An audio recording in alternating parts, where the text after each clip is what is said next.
नमस्कार, war room में आपके साथ मैं हूं सुशांत सिन्हा। शेषनाग के बारे में आप जानते होंगे। हिंदू माइथोलॉजी में 7 फन वाले शेषनाग को समंदर का सबसे खतरनाक सांप माना जाता है। हिंदुस्तान के समंदर में भी शेषनाग उतरा है, 6 सिर वाला शेषनाग, ऐसा योद्धा जिसके जहर से पाकिस्तान तो क्या चीन का बचना भी मुश्किल है। कौन है ये शेषनाग और देश के दुश्मन के लिए ये कितना बड़ा काल है, आज सब बताएंगे आपको। लेकिन पहले ये रिपोर्ट देखिए।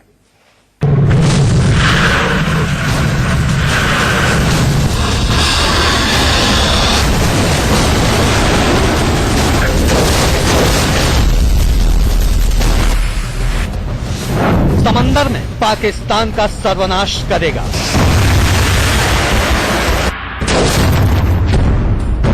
हिंदुस्तान का शेषनाग दुश्मन का संहार करेगा।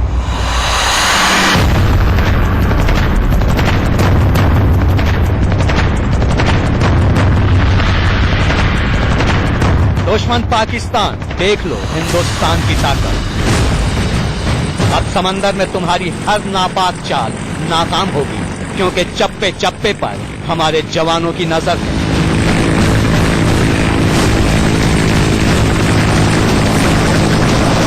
आसमान में लहराते ये लड़ाकू हेलीकॉप्टर देख लो, जो तुम्हारी किसी भी साजिश को मिनटों में मटिया मेट कर देंगे।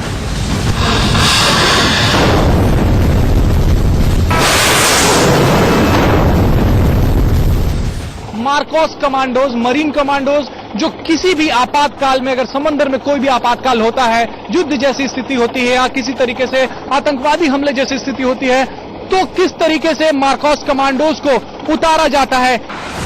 अब समंदर में तूफान की रफ्तार से बढ़ते इस इंटरसेप्टर क्राफ्ट को देखिए। अगर पाकिस्तान ने समंदर के रास्ते किसी आतंकी हमले को अंजाम देने की कोशिश की, तो ये तूफानी इंटरसेप्टर क्राफ्ट दुश्मन को दूर से ही पहचान कर उसका नामो निशान मिटा देगा।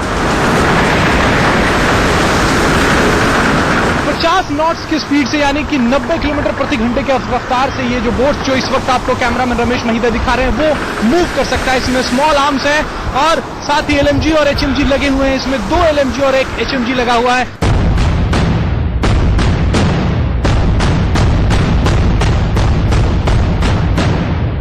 अब ब्लैक ड्रेस में मुस्तैद इन कमांडोज पर नजर डालिए, जो जहाज के अंदर या बाहर होने वाले किसी भी हमले से निपटने के लिए 24 घंटे चौकस हैं। घातक हथियारों और अत्याधुनिक इक्विपमेंट से लैस ये स्पेशल कमांडोज आतंकियों के लिए साक्षात यमराज का अवतार हैं।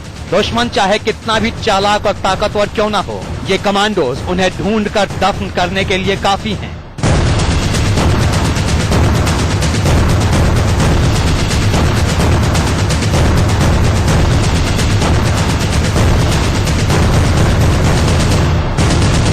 ये बोर्डिंग टीम के कमांडोज हैं। जैसे ही कोई ऐसे कॉल आता है कि कोई शिप में कोई एक्सप्लोजिव है या कोई भी संदेहास्पद चीज पड़ा है, ये जो कमांडोज हैं वो रिजिड इन्फ्लेमेटरी बोट से समंदर में उतरते हैं।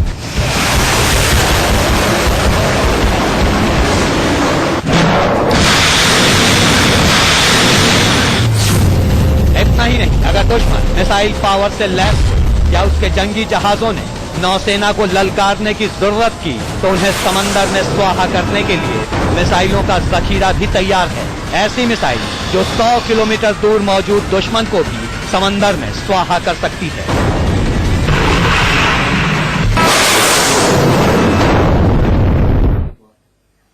तो अब पाकिस्तान चाहे कश्मीर की सरहद पर साजिश करे या समंदर में, हिंदुस्तान का संदेश साफ है, बाज नहीं आए तो बर्बाद कर दिए जाओगे। भारतीय नौसेना के इस अभ्यास में देश में बने 6 जंगी जहाजों ने अपना दमखम दिखाया है।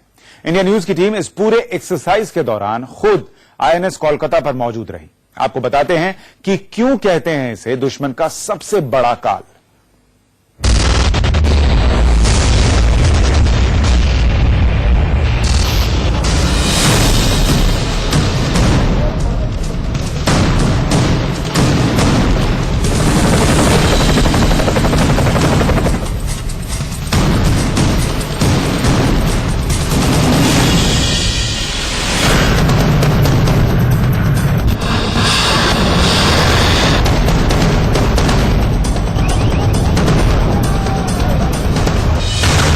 रफ्तार 30 नॉटिकल माइल प्रति घंटा।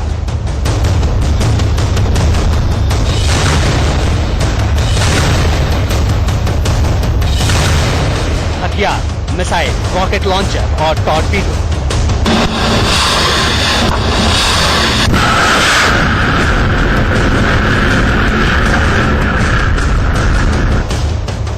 प्रहार 400 किलोमीटर दूर दुश्मन का सफाया।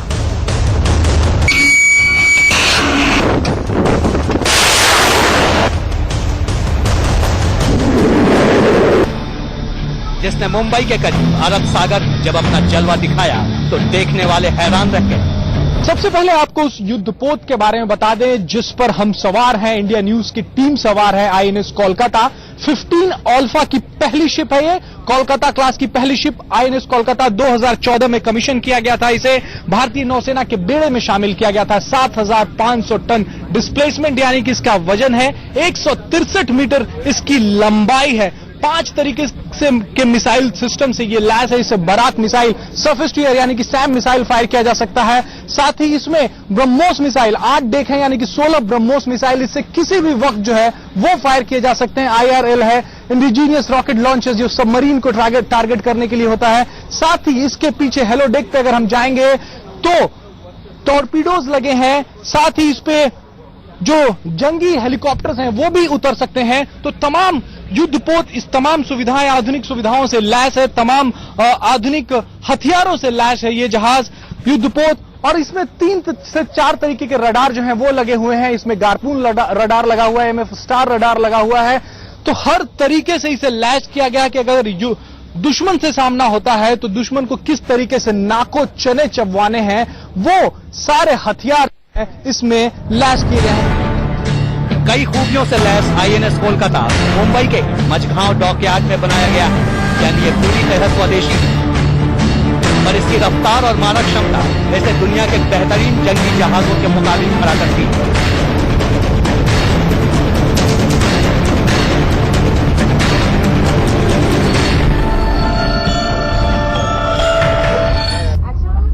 किसी 5 मंजिला इमारत जितने ऊंचे इस युद्धपोत की एक एक खूबी का इंडिया न्यूज ने बेहद करीब से जायजा लिया। देखते जाइए आईएनएस कोलकाता का कमाल।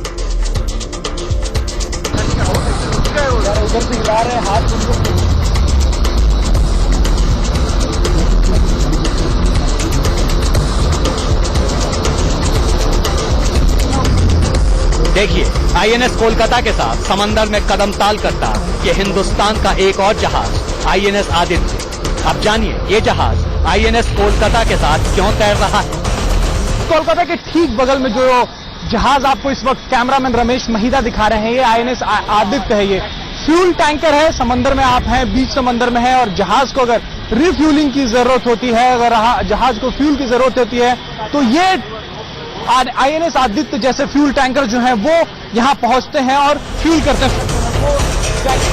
इतना ही नहीं, हेलीकॉप्टर्स की गैर मौजूदगी में ये और कई जरूरी काम करने में सक्षम है। देखिए इन दोनों जहाजों के बीच बनती ये रस्सियां जिसके जरिए जैक स्टे को अंजाम देने की तैयारी करने के लिए इस वक्त station keeping by distance line यानी कि SKVDL किया जा रहा है। इसके बाद जो है वो जैक स्टे होगा। जैक स्टे यानी एक शिप से दूसरे शिप पे किस तरीके से लोग आएंगे जाएंगे वो किया जाएगा। जो आईएनएस आदित्य पे आपको इस वक्त लोग जो है वो दिख रहे होंगे, पूरी तैयारी में लगे हैं। रस्सियां जो है वो खींची जा रही हैं। पहले एक गन शॉट फायर किया गया और वहां से जो पतली रस्सी थी आईएनएस आदित्य से वो आईएनएस कोलकाता पर फेंकी गई। इसका इस्तेमाल तब होता है जब आप बीच समंदर में हैं जहां हेलीकॉप्टर्स नहीं आ सकते हैं। वहां पे जैक स्टे का जो है वो जैक स्टे के जरिए एक शिप से दूसरे शिप पे लोगों को ले जाया जाता है। अब देखिए रस्सियों के सहारे आगे बढ़ती ये लड़की, नीचे खतरनाक समंदर, लेकिन ये लड़की कितनी आसानी से इस रस्सी पर जैक स्टे करते हुए आईएनएस कोलकाता से आईएनएस आदित्य पर पहुंच जाती है। जैक स्टे की तैयारी शुरू हो गई है। आपको लगातार जो सिग्नल है वो दोनों तरफ से दिए जा रहे हैं। देखिए जैक स्टे इसी को कहते हैं, एक शिप के दूसरी तरफ भेजा जा रहा है और एक लड़की जो है उसे आईएनएस कोलकाता से आईएनएस आदित्य पे भेजा गया। यही जब युद्ध जैसी जब स्थिति होती है या जहाज समंदर में कहीं बीचों बीच फंसा रहता है तो इसी तरीके से एक जहाज से दूसरे जहाज पे पे लोगों को भेजा जाता है, कमांडोज को भेजा जाता है, सेलर्स को भेजा जाता है, ऑफिसर्स को भेजा जाता है, या फिर अगर राशन कम पड़ गया है एक जहाज पे तो वो दूसरी जहाज पे भेजा जाता है। आगे आपको कुछ और ऐसी ही हैरत अंगेज तस्वीरें दिखाएंगे, लेकिन उससे पहले ये जान लीजिए कि इस नेवल एक्सरसाइज में किन किन जहाजों ने अपना जौहर दिखाया। INS Kolkata, INS Mumbai, INS Chennai, INS Aditya, INS Tabar, INS Beas और आईएनएस सुभद्रा। इनमें सिर्फ आईएनएस आदित्य को छोड़ दें तो बाकी सभी 6 जहाज जंग के दौरान दुश्मन के किसी भी हमले का मुंहतोड़ जवाब देने में पूरी तरह सक्षम है। ब्यास जो सबसे पहले जो शिप था वो एंटी सबमरीन शिप है, वो दूसरा जहाज जो है वो एंटी सबमरीन शिप है, पनडुब्बियों पे हमला कर सकता है। हाँ जी। और इसके अलावा और आईएनएस तबर अभी आप साइड में देख रहे हैं, आईएनएस तबर। इस वक्त जो कैमरामैन आप रमेश महिदा आपको दिखा रहे हैं वो आईएनएस तबर है। सर, आईएनएस तबर की विशेषताएं बताइए, खूबियां बताइए। आईएनएस तबर एक फ्रिगेट साइज का है, रशियन मेड फ्रिगेट है। इस जहाज के ऊपर एंटी शिप और एंटी एयर वॉरफेयर सबसे पावरफुल है। ब्रह्मोस मिसाइल्स लगी हुई हैं। ऑफ कोर्स इसमें एंटी सबमरीन फीचर्स भी हैं, लेकिन एंटी शिप और एंटी एयर वॉरफेयर में ये बहुत क्षमता रखता है। इससे भी ब्रह्मोस मिसाइल जो है फायर किया जा सकता है आईएनएस तबर से। समंदर में हिंदुस्तान की ये तैयारी ऐलान है इस बात का कि अगर पाकिस्तान, चीन या किसी भी दुश्मन देश ने भारत की समुद्री सीमा में दखल देने की नाजायज कोशिश की तो हमारी नौसेना उसकी ईंट से ईंट बजा सकती है।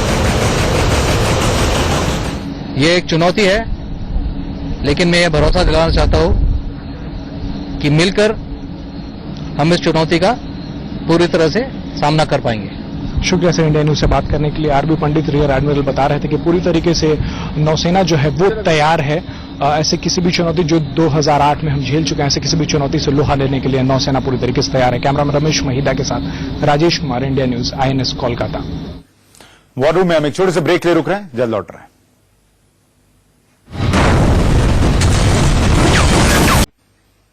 मार्कोस कमांडोज को दुनिया के सबसे घातक योद्धाओं में गिना जाता है, क्योंकि ये समंदर में भी मुश्किल से मुश्किल मिशन को बखूबी अंजाम दे सकते हैं। लेकिन सवाल है कि अगर हमला शिप के अंदर हो तब दुश्मन से कैसे निपटेंगे। नौसेना के पास इसकी भी मुकम्मल तैयारी है।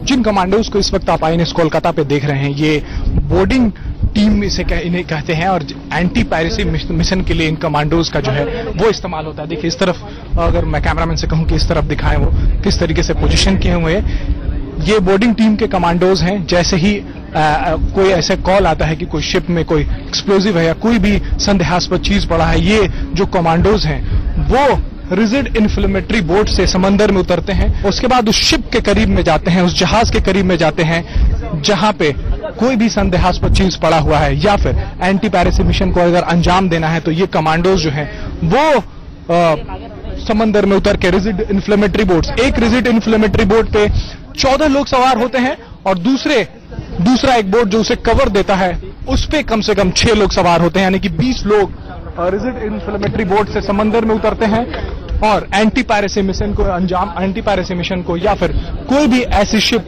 जो बड़े शिप के कॉल को आंसर नहीं कर रही है, जवाब नहीं दे रही है, उस पे जाते हैं, वहां चेक करते हैं। इस पूरे प्रोसेस को VBSS कहते हैं, visit, board, search and scissor. पहले आप विजिट कीजिए शिप को, फिर उस पर बोर्ड कीजिए, सर्च कीजिए कि कुछ अंदर कोई संदेहास्पद, कोई सस्पिशियस चीज तो नहीं है, फिर अगर है तो उसे सीज कीजिए। और ये जो कमांडोज आपने देखे हैं, ये बोर्डिंग टीम के कमांडोज हैं, बोर्डिंग टीम इन्हें कहते हैं। और इसी तरीके से रिजिड इन्फ्लेमेटरी बोट से ये समंदर में उतरते हैं, उस शिप के नजदीक जाते हैं जहां पे पायरेट्स के होने का शक होता है, या फिर जहाज में एक्सप्लोसिव के होने का शक होता है, गोला बारूद होने का करने का शक होता है। तो ये पूरा प्रोसेस जो है VBSS, visit, board, seizure, search and seizure इसे कहते हैं।